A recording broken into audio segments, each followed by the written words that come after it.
নেত্রকোনার ধনু নদে রাত হলেই চলে অবৈধভাবে বালু উত্তোলন, ফলে বিলীন হচ্ছে শিক্ষা প্রতিষ্ঠান সহ গ্রামের পর গ্রাম। ক্ষতিগ্রস্তদের পুনর্বাসন সহ প্রশাসনের কড়া নজরদারি চান এলাকাবাসী। Double million offer, Walton fridge কিনে পেতে পারেন 20 লক্ষ টাকা, রয়েছে কোটি কোটি টাকার নিশ্চিত উপহার। ঘরবাড়ি জমি জমা সব গেছে ধনু নদে। পরের জমির এই ঝুপড়ি ঘরই এখন একমাত্র সম্বল নেত্রকোনার মোহনগঞ্জের মান্দারবাড়ি গ্রামের নুরুজ্জামান মিয়া ও নুরেসা দম্পতির। সব নিচে গদ্দর গাঙ্গে ভাঙ্গা করে, আমার একটা ঘরও নাই লাগাতে, বুঝছেন? ওখানে একবার বিশ্রাত তাকে সাইডে আবু লইয়া আমরা কষ্ট করি। যাওয়া শুরু হয়েছে আর কি, মাসের মধ্যে 3 বাজার জায়গা বাসা বদলাইতে লাগে। শুধু নুরুজ্জামানই নয়, তার মতো ধনুর ভাঙনে গৃহহীন এলাকার বেশিরভাগ পরিবার।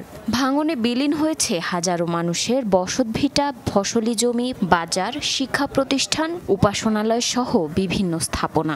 বাদ যায়নি গ্রাম রক্ষা বাঁধ আর সড়কও। এই পাশ দিয়ে আমাদের প্রায় 100-র উপরে, প্রায় 120টার মতো গ্রাম মানে ঘর বাড়ি উচ্ছেদ হয়ে গেছে, এরকম হয়েছে। নয়া করে বাড়ি বাঁধার পরেও কিন্তু এই বাড়িগুলো ভাঙ্গে যাওয়ার উপক্রম হইতেছে। এলাকাবাসীর অভিযোগ, দিনের পর দিন অবৈধভাবে বালু উত্তোলনের কারণেই বিলীন হচ্ছে মোহনগঞ্জ ও খালিয়াঝুরির বেশ কিছু গ্রাম। বালু তুলিয়া লইয়া জায়গা আমরা গন নাই জন নাই বদবাসীর মতো খাই থাকি। রাত্রে যখন আমরা ঘুমাইতে তখন বালু তুলে, চুরি করে বালু তুলে। রাত্রে লাইট বেরোলে আমরা নৌকো পাই না যাইবার জন্য, এই জন্য লাইট বেরোলেও তারা আর কোনো গুরুত্ব দেয় না।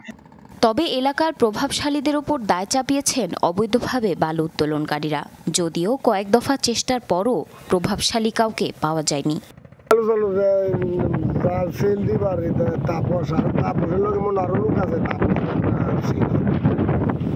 আমরা হলে আর মনে করেন ঠিক আছে, তারা বলছে যে এখান থেকে আমরা বালু নেওয়ার জন্য আমরা এখান থেকে নিতেছি। পুলিশের সমস্যা থেকে আমরা হাতে নিই।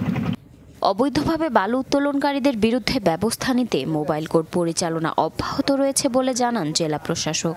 বালু উত্তোলনের কারণে যদি আমাদের দেখি যে নদী বা কালভার্ট ব্রিজ ভাঙনে রয়েছে, সেখানে আমরা আমাদের সরকারের তরফ থেকে আমাদের অভিযান অব্যাহত রাখছি। এই মুহূর্তে মোবাইল কোর্ট করে আমরা যাতে এই নদী ভাঙনের শিকার না হয় সেই জন্য আমরা পদক্ষেপ গ্রহণ করছি। ভাঙনে ক্ষতিগ্রস্তদের পুনর্বাসন সহ অবৈধভাবে বালু উত্তোলনে প্রশাসনের কড়া নজরদারি চায় এলাকাবাসী।